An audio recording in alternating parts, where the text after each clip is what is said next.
E aí, aluno da mediação, tudo bem? Nós estamos em mais uma aula. Chegamos à aula de número 27. E eu quero chamar a atenção para vocês que nós estamos num período muito interessante para entender a história do Brasil. O professor Lorismar já veio trabalhando com vocês aqui a Era Vargas. Nós começamos lá no Brasil República, com a proclamação da República. Nós tivemos, depois da proclamação da República, os marechais tomando conta do Brasil, que foi chamada a República da Espada. Depois nós tivemos os cafeicultores, os pecuaristas tomando conta da República do Brasil, que nós chamamos República Café com Leite ou República Oligárquica. Até que chegou em 1930, Getúlio Vargas deu aquele golpe e derrubou a República Oligárquica. Getúlio Vargas, que passou por 3 momentos. O primeiro momento, um governo provisório. Depois, nós tivemos em 1934 um governo constitucional. Nós tivemos em 1934 a nossa terceira Constituição. Depois, em 1937, o Getúlio Vargas deu um golpe dentro do seu governo e implantou o Estado Novo. Nós tivemos a nossa quarta Constituição. Getúlio Vargas vai ficar governando de forma ditatorial de 1937 até 1945, que nós vamos chamar esse período de Estado Novo, ok? Estão lembrando disso aí? O Estado Novo, o professor Lorismar trabalhou muito bem isso daí com vocês. Quando chegamos em 1945, Getúlio Vargas já não estava agradando muito o capital internacional. Então Getúlio Vargas, é tirado do poder.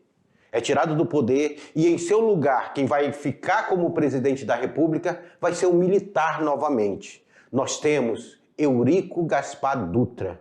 Aí é a 5ª Constituição brasileira que vai ser feita. É isso que vocês vão acompanhar nessa aula. Não perca, porque isso daqui é uma novela cheia de capítulos chamado História do Brasil. Acompanhe na tela para vocês. Aula de número 27. Aula de número 27 que nós temos aí o Brasil democrático, aí as eleições constitucionais de 1946, o governo de Eurico Gaspar Dutra, o retorno de Getúlio Vargas ao poder e a morte de Getúlio Vargas. As habilidades para a aula de hoje estão postas aí, já foi colocado aí para vocês. Isso aí é o que nós buscamos na aula de hoje e a gente começa já a falar sobre democracia, o Brasil democrático. Democratização de 1945 sofre impulso externo da derrota do nazismo. Professor, o que o senhor quis dizer com isso daí? O que o senhor quis dizer com isso aí? Joga aí. Pessoal, Getúlio Vargas vem de um regime autoritário. Lá na Europa, nós temos 2 regimes autoritários. Nós temos o nazifascismo que se fortaleceram enquanto regime autoritário. Apesar de Getúlio Vargas ter entrado na Segunda Guerra ao lado dos aliados, ele era muito simpatizante dessa política autoritária do eixo. Até porque nós estávamos vivendo, de 37 a 45, no governo de Getúlio Vargas, um governo autoritário, um governo antidemocrático.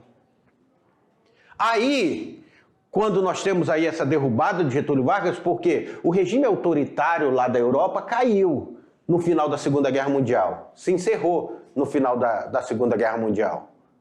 E esse regime autoritário que nós temos aí da Europa leva Getúlio Vargas. Olha Getúlio Vargas aí, olha Getúlio Vargas dentro dessa imagem aí, que vocês irão perceber essa figura carismática. Ele todo o tempo ele trabalhando esse carisma dele, é um governo populista, ele tenta trazer bem característica dos regimes autoritários que estão na Europa. Ele se mostrando como líder, como salvador da pátria, como nacionalista, bem uma característica do regime autoritário. Inclusive o regime nazifascista brasileiro, o regime totalitário brasileiro que está se formando aqui com Plínio Salgado, vai apoiar o golpe de 37.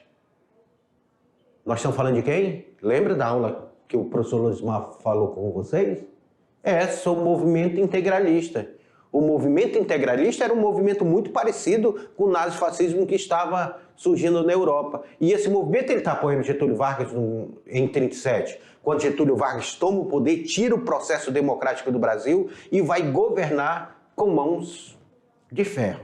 Getúlio Vargas, então, ele não conseguiu, naquele momento, ele não conseguiu governar dentro de um processo democrático. Ele queria mostrar aqui que o seu governo autoritário iria fazer as reformas que o Brasil precisava.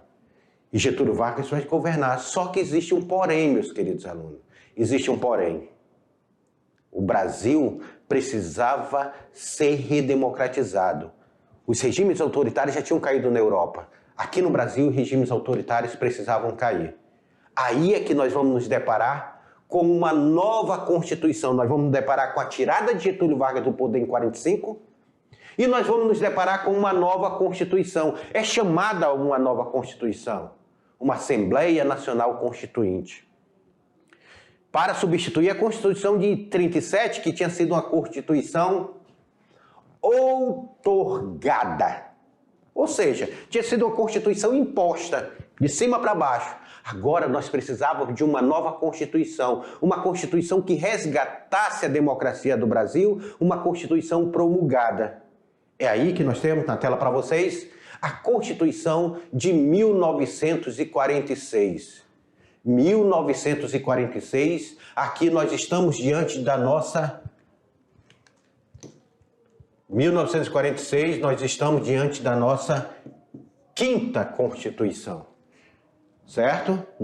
O regime instituído pela Constituinte de 46, as elites governantes da ditadura do Estado novista, que é o Estado Novo de Getúlio Vargas, reciclaram-se, aglutinaram-se em um outro partido chamado PSD e conservaram sua hegemonia.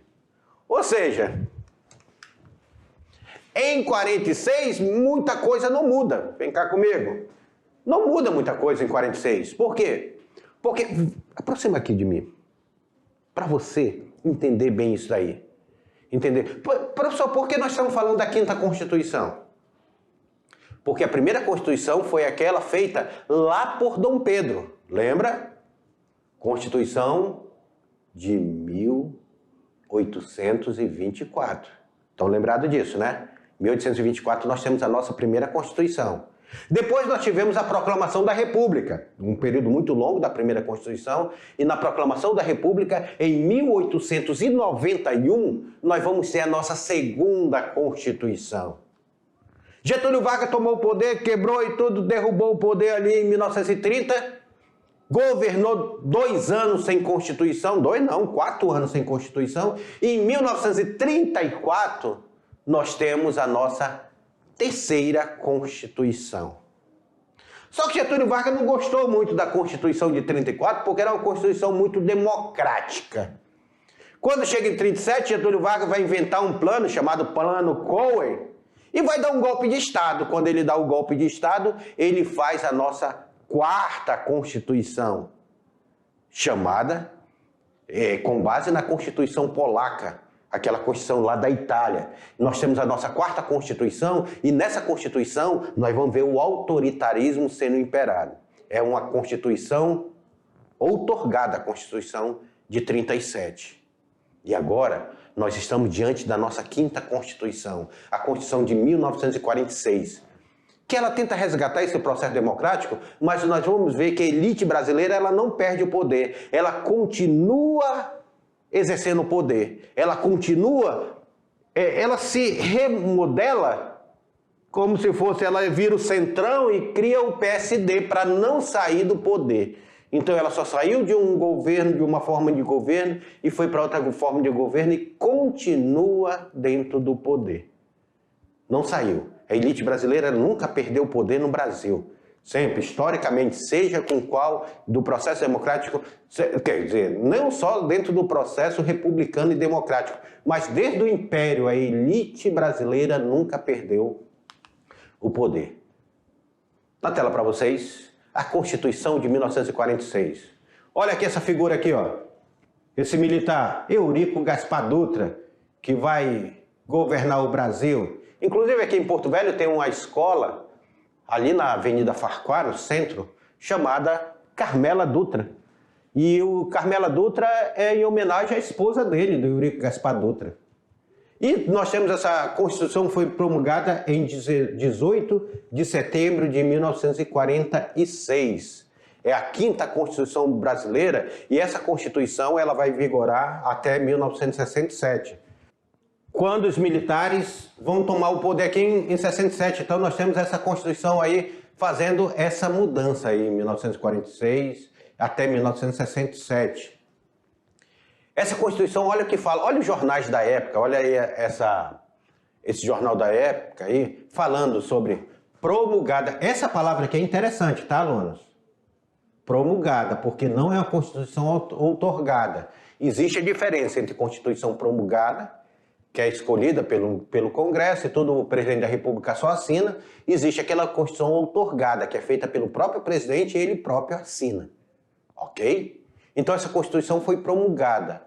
Era uma Constituição liberal. Isso daqui eu quero que vocês observem. Constituição liberal, que se afastava do perfil autoritário da Constituição de 37 e retomava o aspecto da Constituição de 1934. Aspecto o quê? Liberal. Eu quero lembrar vocês, só essa palavra, olha só essas palavras-chave aí que vão aparecer para vocês. Aqui a galera assinando a Constituição aqui, mas são as palavras-chave que vão aparecer para vocês sobre essa questão do liberalismo e do totalitarismo. A Constituição de 37 é uma Constituição totalitária, a Constituição de 46 é uma Constituição liberal. Eu quero lembrar vocês que lá na Europa havia uma briga também contra o liberalismo econômico que era implantado pelos Estados Unidos. Aí a gente volta lá à crise de 29, para a gente entender a crise de 29 e a ascensão do totalitarismo na Europa.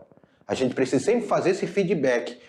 E essa Constituição, que ela tem esse caráter liberal é aquele caráter que vem da Revolução Francesa, liberdade, igualdade, fraternidade, ela não se mostrou tão liberal assim. Por quê? Porque vai ser uma Constituição que ela vai estar muito ligada aos Estados Unidos e ela vai estar num período do pós-guerra mundial, que foi um período conhecido como Guerra Fria. Guerra Fria. Lembra da aula que foi passada para vocês sobre esse mundo pós-guerra? Então ela está nesse período de pós-Guerra Fria e ela está muito naquele, meu Deus do céu, os comunistas vão chegar. Historicamente nós vimos que esse discurso do comunismo ele foi utilizado em vários momentos. Em 37, para dar o golpe de Estado, o Getúlio Vargas inventou um plano que chamava-se Plano Collor, que dizia que os comunistas iriam tomar o país. E deram um golpe de Estado. Em 37, ó. Em 45, quando eles foram tirar Getúlio Vargas, eles utilizaram o mesmo discurso agora contra Getúlio Vargas. Disseram que Getúlio Vargas estava muito próximo dos comunistas. E, puf, tiraram Getúlio Vargas. Agora, nós temos aí, em 46, uma nova Constituição Liberal aparecendo. E ela vai aparecer justamente na Guerra Fria. Novamente vai se utilizar o discurso de ameaça comunista. E sabe o que vai acontecer? Vão fechar o PCdoB, o PCB lá, o Partido Comunista Brasileiro, que era da época, que depois vira PCdoB. Vão fechar o PCB. Luiz Carlos Prestes, que vai ser o senador mais votado da história proporcional até aquele momento, vai ser cassado, vai perder o seu mandato. E todo o partido ele vai ser fechado pelo Supremo Tribunal Federal. Tudo isso devido à política da Guerra Fria implantada pelos Estados Unidos. E nós vamos ver na tela para vocês que o governo do Eurico Gaspar Dutra ele era muito próximo dos Estados Unidos. Essa Constituição ela estabelecia a democracia como forma, estabelecer o regime político do Brasil seria a democracia. Ou seja, agora os presidentes serão eleitos pelo voto. Todos terão direito ao voto, sendo que o voto era secreto e universal para os maiores de 18 anos que fossem alfabetizados. Percebam vocês, a Constituição de 46 ela não permite os analfabetos a votarem. A única Constituição que vai permitir os analfabetos votarem vai ser a Constituição de 1988, tá? Direito trabalhista vai permanecer Preservação dos direitos trabalhistas da era Vargas. Aquele direito trabalhista, CLT, que vai ser criado na era Vargas, vai permanecer. E o mandato eletivo. O mandato eletivo, que eu quero que vocês observem, era um mandato de 5 anos. A Constituição de 46, ela trazia isso, um mandato de 5 anos. Os deputados teriam um mandato de 4 anos. Para os deputados, a reeleição seria permitida. Para o presidente da República, a reeleição não seria permitida para o executivo, só para os deputados. Direito dos cidadãos, garantia constitucional de direitos fundamentais, como a liberdade de pensamento, liberdade religiosa, liberdade de expressão, liberdade de ir e vir, que é de locomoção, liberdade de reunião e de associação. Então tem uma liberdade aqui meio que entre aspas, tá? Que nós vamos perceber nessa Constituição, tá? Então, essa Constituição aí é que nós estamos, que o Congresso vai debater, que o presidente, o Eurico Gaspar Dutra, vai promulgar, é uma Constituição que tem essa característica liberal, essa característica de preservação dos direitos trabalhistas, essa característica mais democrática do que a Constituição de 37. Mas será? Como é que se dá esse governo? O Eurico Gaspar Dutra, como é que ele consegue governar o Brasil? Nós vamos perceber que o Eurico Gaspar Dutra, por ele ser militar, e naquele momento ele ser um pouco contra essa política de Getúlio. O Getúlio Vargas ele tinha uma política muito nacionalista, voltada para as indústrias nacionais. Só que o Brasil, historicamente, o Brasil ele foi sempre pressionado pelo capital internacional.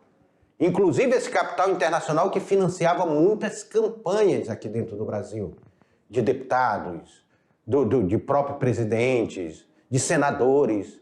E esse capital internacional ele tinha um lobby muito grande. E o Eurico Gaspar Dutra ele vai cair nesse lobby e vai abrir o mercado para o mercado internacional. A indústria nacional produz. Só que o Eurico Gaspar Dutra ele vai dar mais ênfase aos produtos importados dos Estados Unidos. Com isso, nós temos uma chuva de produtos importados dos Estados Unidos e nós temos uma falência da indústria nacional. Os planos que o Eurico Gaspar Dutra vão tentar implementar para a indústria nacional não dá certo. Por quê? Porque essa abertura, há essa dolarização da economia brasileira. Aí quando ele dolarizou a economia brasileira ela vai começar a perder fôlego. Aí nós vamos ver que o Eurico Gaspar Dutra foi um militar que ele serviu, sabe para quê? Para Getúlio Vargas voltar ao poder. Getúlio Vargas já estava lá no Rio Grande do Sul, já de pijama, não queria mais saber de política brasileira, estava tranquilo. Acredita, gente, que o pessoal, quando viu a crise do governo Eurico Gaspar Dutra, começou a panfletar em cima da fazenda de Getúlio Vargas. Volta, Getúlio, que o Brasil precisa de você. Getúlio Vargas lá no Rio Grande do Sul, na fazenda dele do Rio Grande do Sul, ele vai dizer: vou dar um pulo lá no Rio de Janeiro. E nós vamos ver já já o que acontece com esse pulinho que ele dá do Rio Grande do Sul para o Rio de Janeiro. Mas volta aí para a gente ver na tela para vocês o Eurico Gaspar Dutra. Olha aí, ó. A política econômica de Dutra foi marcada por uma abertura do mercado brasileiro e entrada de mercadorias importadas, principalmente dos Estados Unidos. Era uma consequência dos acordos da Segunda Guerra Mundial. Então, nós temos aí acordo da Segunda Guerra Mundial e uma tentativa de superar, olha aí, ó, o nacionalismo econômico existente durante o Estado Novo de Getúlio Vargas. Esse nacionalismo econômico, não, nós vamos pegar o mercado internacional, nós vamos pegar a economia, vamos abrir a economia internacional. Há um alinhamento muito grande do Eurico Gaspar Dutra com os próprios Estados Unidos. O governo de Dutra ele vai ser influenciado muito por acontecimentos internacionais que marcaram o pós-guerra, após o final da guerra, a Segunda Guerra Mundial, que principalmente isso aqui, ó. Eu quero que vocês relembrem aí a aula que nós tratamos sobre Guerra Fria. O que foi a Guerra Fria e o que representou a Guerra Fria. Nesse contexto, o governo brasileiro optou por um alinhamento do bloco liderado pelos Estados Unidos e, em 1947, rompeu as relações diplomáticas com a União Soviética. Vem cá comigo, vem cá comigo, vem cá comigo. Vem cá comigo, aluno. Guerra. Lá na Segunda Guerra Mundial, os Estados Unidos e a União Soviética, eles estão juntos ali, trabalhando, tudo lutando, estão na guerra, estão em conflito ali, e juntinham ali os dois, né? Termina a guerra. Os Estados Unidos faz aquela bomba bem ferro, tá, aquela explosão lá em Hiroshima e Nagasaki, mostra o seu poderio bélico e começa a financiar a reconstrução da Europa. A União Soviética, ela fica ali, ela também está tentando dominar o leste europeu e entrar dentro da Europa. Rapaz, começa uma briga tão grande entre duas filosofias. Aí a gente vai para a filosofia agora, vai sair da história. Porque nós temos uma filosofia chamada capitalismo, uma filosofia, um processo econômico, e nós temos aqui uma outra filosofia, que também é uma outra maneira de olhar a economia, chamado socialismo. Então começa uma briga, só que agora essa guerra não é direta, é uma guerra indireta. Por isso que nós vamos chamar de Guerra Fria. Ali, quem tivesse os nervos mais frios iria ganhar essa guerra. E os Estados Unidos ameaçando a União Soviética ameaçando os Estados Unidos, e nós, pobres mortais, morrendo de medo de que alguém apertasse o botão e o mundo se destruísse com bombas atômicas voando em nossas cabeças. Enquanto duas ideologias brigavam, nós, pobres mortais, morrendo de medo aqui. Na época eu era criança, eu morria de medo de uma guerra nuclear.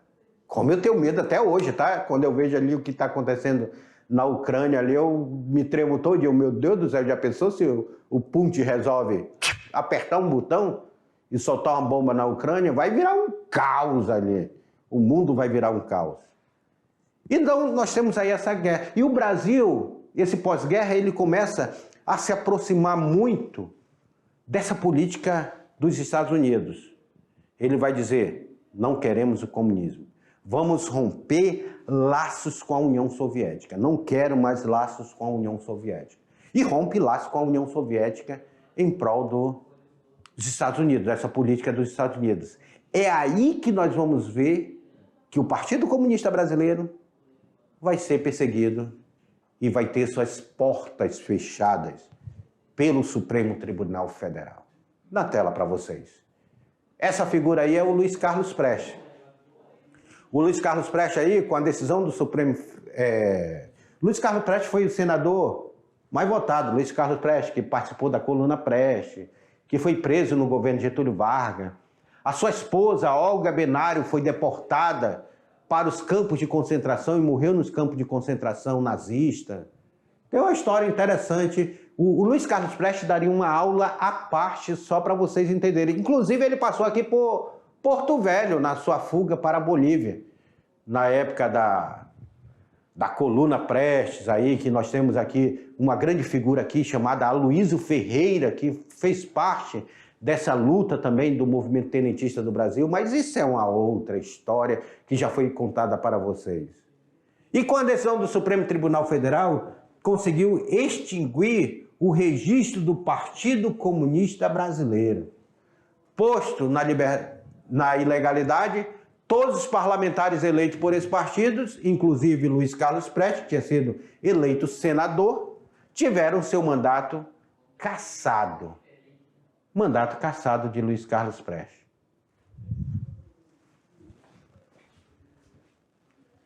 Nós temos aí, ó, vem cá comigo. Nós temos essa transformação que o Brasil está passando.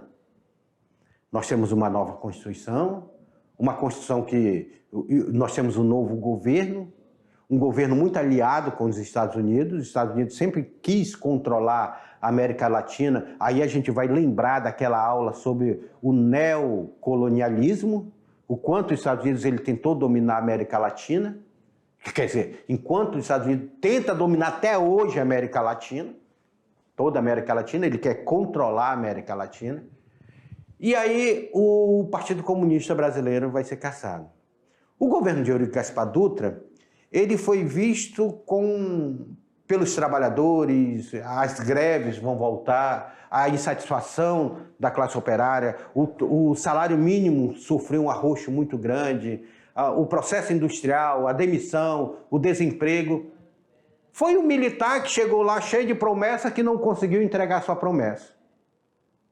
Aí tu lembra daquele governo populista chamado Getúlio Vargas, que tinha assumido em 30 pelo um golpe, tinha feito a Constituição rápida em 34 e foi eleito pelo Congresso indiretamente e tinha feito a Constituição de 37 de forma autoritária e tomou o poder em 37.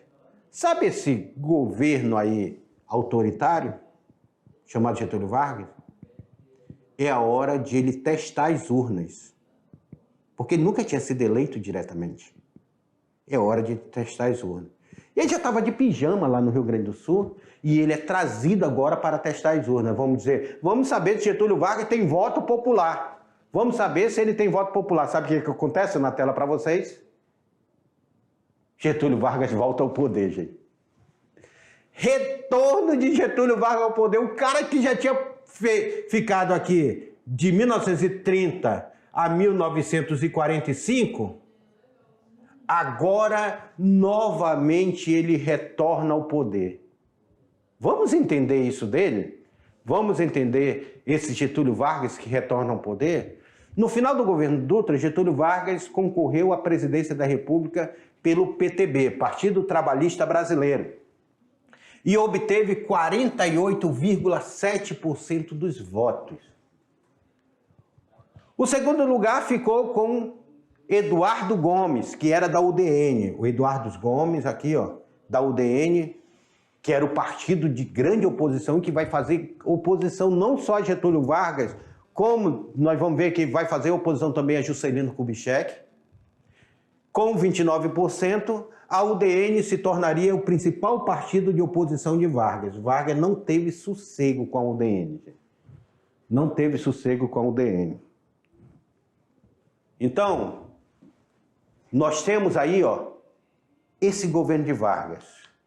Nós temos aí esse momento que o Brasil está enfrentando aqui. O Brasil ele precisava trazer novamente Getúlio Vargas. Neste momento, o Brasil vai testar Getúlio Vargas nas urnas. E olha aqui, a multidão aclamando Getúlio Vargas. Getúlio Vargas novamente passou 15 anos interruptos. Agora novamente eleito para um mandato de 5 anos. Constituição de 1946, o mandato do presidente da República seria de 5 anos. Novamente Getúlio Vargas volta para um mandato de 5 anos. E sabe aquela abertura, aquela amizade que Eurico Gaspar Dutra estava fazendo com os Estados Unidos?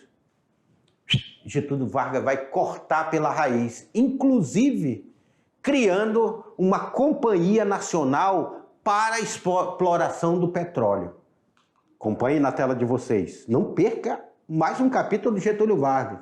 Getúlio Vargas, então, procurou apagar a imagem do ditador. Então, agora ele não é mais aquele ditador do Estado Novo. Agora ele é um líder democrático. Olha como Getúlio Vargas tem várias faces. É o homem de várias faces. Parece o Senhor Estranho. Ele tem multiversos, o Getúlio Vargas. Olha aí, ó. É o homem de várias faces. E o seu retorno para a presidência enfatizou 2 diretrizes associadas à sua imagem pública: o nacionalismo econômico e a política trabalhista. O nacionalismo e a política trabalhista. Isso vai estar muito presente dentro do governo de Getúlio Vargas. Ele volta a figura, aquilo que Gaspar Dutra tinha feito de abertura para os Estados Unidos. O Getúlio Vargas não, ele vai desenvolver uma política econômica nacionalista, voltada para a indústria nacional. e uma política trabalhista aqui. Aí que ele vai consolidar mais ainda a política trabalhista brasileira. O nacionalismo econômico ele está bem presente quando nós temos aí a campanha do petróleo é nosso. O petróleo é nosso. É necessário criar uma empresa brasileira para explorar o petróleo que tinha sido descoberto no Brasil. Afirmou que era preciso atacar a exploração das forças internacionais. Getúlio Vargas estava dando um recado, principalmente aqui aos Estados Unidos, para que o país conseguisse independência econômica. Era isso que o país ainda não tinha, essa independência econômica. Então começa uma campanha no Brasil, no governo de Getúlio Vargas, chamada Campanha do Petróleo. Os nacionalistas queriam a extração do petróleo no Brasil. Fosse realizado por uma empresa brasileira. Então criaram o slogan: o petróleo é nosso. Olha aí, ó, para seu governo. Ele diz: ninguém arrebata das minhas mãos a bandeira nacional. Petrobras, o ouro negro que dará a independência do Brasil. Seus oponentes defendiam a exploração do petróleo por grupos internacionais. A Petrobras foi criada em 1953. 1953. Olha aqui essa mãozinha dele manchada de petróleo aqui. Isso era uma simbologia da Petrobras sendo criada em 53, e a Petrobras ela foi criada muito dentro de uma política de preço nacional. A política de preço da Petrobras, do governo de Getúlio Vargas até o governo Temer, foi uma. Nós indexávamos nossa política dentro do preço do que valia nacionalmente. Quando o governo Temer assumiu, ele mudou essa política de preço. Ele liberou a política de preço para ser indexado ao mercado internacional. Até aconselho vocês a pesquisarem mais sobre isso. Por que a gasolina está tão cara hoje? E o que o Brasil precisa? Voltar à política de preço que Getúlio Vargas criou. Essa política de preço que Getúlio Vargas criou, que ficou por tantos anos a política de preço para a gente não pagar uma gasolina tão cara. É isso que nós precisamos. E Getúlio Vargas ele tem essa filosofia do petróleo é nosso, nós precisamos defender essa bandeira nacional. Getúlio Vargas então começa a não só criar uma indústria nacional, ele começa a fazer um protecionismo à indústria nacional. Isso, gente, vai desagradar o capital internacional. Getúlio Vargas começa a sofrer pressão. O capital internacional começa a articular um golpe, que já seria um golpe militar em 54. Em 54 já era para ter acontecido um golpe militar. Começa a articular um golpe para tirar o Getúlio Vargas do poder. Acompanha aí. Porque Getúlio Vargas ainda vai criar uma lei chamada Lei de Lucros Extraordinários. Claro que essa lei foi derrubada no Congresso devido ao lobby internacional. Porque essa lei, ela queria limitar em 8% a remessa para o exterior dos lucros das empresas estrangeiras que estavam aqui no Brasil.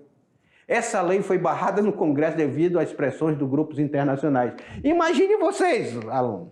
A empresa vem para o Brasil. Então a empresa vem para o Brasil. Tem aqui o lucro. A empresa está aqui no Brasil, tem um lucro. Como é que ela vai pegar o lucro dela todinha e vai mandar para fora? Não vai aplicar no Brasil. Então Getúlio Vargas queria isso, dizer, olha, vocês têm um lucro, mas só 8% do lucro que vocês tiveram, vocês vão mandar para fora. Nós queremos que o restante do lucro, vocês invirtam aqui no Brasil, aqui na localidade onde vocês estão. E essas empresas não vão aceitar, elas queriam ganhar no Brasil, mas queriam mandar todo o seu lucro para fora, para investimento no exterior, em vez de investirem no Brasil. Porque Getúlio Vargas queria que essas empresas, mesmo sendo estrangeiras, elas tivessem uma característica nacionalista. Ela investisse mais no Brasil, criassem criassem filiais dentro do Brasil, que com isso iria gerar emprego. O Congresso Nacional deixou? Nananina. Na tela para vocês. O que acontece? O que acontece? A política trabalhista, o discurso de Getúlio Vargas, a verdadeira democracia social e econômica, em que cada um tivesse, além dos direitos políticos, direito de desfrutar do progresso que ajudaria a construir. Política trabalhista. Getúlio Vargas, com isso, estava tentando aproximar patrões e empregados para evitar que o Brasil caísse dentro da filosofia socialista. Só que o povo não entendeu as intenções de Getúlio Vargas na época. Em 1954, Vargas autorizou o aumento de 100% do salário mínimo, atendendo a proposta do ministro. Quem era o ministro dele? João Goulart. João Goulart disse: Getúlio Vargas, vamos dar 100% do salário mínimo? Vamos. Imagine vocês, de uma hora para outra, Getúlio Vargas, puf, dá um aumento de 100% do... Rapaz, as empresas internacionais que estavam no Brasil, que pagavam a mão de obra barata, se assustaram e disseram: não, vamos tirar Getúlio Vargas do poder. Getúlio Vargas sofre uma pressão muito grande. Só que ele não queria renunciar. Ele não pretendia renunciar. A política de Vargas ela vai receber diversas críticas de grupos de empresários e adversários do nacionalismo. Entre os críticos estava o próprio governo dos Estados Unidos, criticando o governo de Getúlio Vargas, que não escondia está muito desagradado com a criação da Petrobras. A Petrobras foi um golpe nos Estados Unidos, que ele queria dominar o Brasil. Queria dominar o Brasil. A UDN, que era o partido de oposição, que era do setores ligados principalmente ao capitalismo estrangeiro, começou a conspirar para derrubar Getúlio Vargas. Um dos principais líderes da UDN, guarde esse nome aqui, ó, Carlos Lacerda. Guardem esse nome, que nós vamos ainda ver muito esse nome. Que era político vinculado à UDN e era diretor do jornal A Tribuna da Imprensa, vai bater em Getúlio Vargas todo dia na Tribuna da Imprensa. Ainda sofre um atentado. Sofreu um atentado 5 de agosto de 1954, que vai ser conhecido como o atentado da Rua Toneleiro, lá em Copacabana, no Rio de Janeiro. O político levou um tiro no pé. Já Rubens Vaz, major da Aeronáutica, que acompanhava, morreu. Então, nós estamos vendo aqui, ó, esse atentado aqui que o Carlos Lacerda vai ser o estopim para ele criticar mais ainda o governo Getúlio Vargas. Vai dizer: olha, tentaram me matar, tentaram me calar, aí ele vai colocar isso daí como uma maneira de derrubar o Getúlio Vargas, porque ele queria se eleger presidente. Alguns historiadores acreditam que ele deu um tiro no próprio pé para forjar esse atentado. É claro, forjar um atentado é coisa assim meio difícil de a gente imaginar. Mas a UDN tentou. Cara, percebam vocês, ele está carregado por quem aqui? Pelos militares. Quem foi morto nesse atentado? Um major da Aeronáutica. Eles começaram a acusar Getúlio Vargas de ter cometido esse atentado. Getúlio Vargas, sofrendo a pressão, não queria renunciar. Sabe o que vai acontecer? Na tela para vocês. As notícias sobre o crime da Rua Toneleiro tiveram grande repercussão na imprensa. A oposição multiplicou os ataques ao governo federal. No dia 22 e 23 de agosto, manifestações de oficiais militares exigiam a renúncia de Getúlio Vargas. Olha os militares aí, que se recusava a deixar o cargo. O golpe militar já estava desenhado. Isolado politicamente, Vargas escreveu seguinte uma carta-testamento ao povo brasileiro e em seguida suicidou-se com um tiro no coração. A sucessão de Getúlio Vargas, nós tivemos aí o Café Filho, que era vice dele. Só que o Café Filho estava doente, se afastou. Depois nós temos o Carlos Luiz, que vai o presidente da Câmara também, que se afastou. O Nereu Ramos, presidente do Senado, vai assumir a presidência da República e vai tentar se aliar a um golpe para permanecer, mas não consegue. Saio da vida para entrar na história. Vem cá, olha essa frase deixada por Getúlio Vargas. Saio da vida para entrar na história. Essa foi a frase de Getúlio Vargas na Carta Testamento antes de cometer suicídio. E com isso agora, definitivamente, acaba a Era Vargas. Já volto para a revisão com vocês e atividade.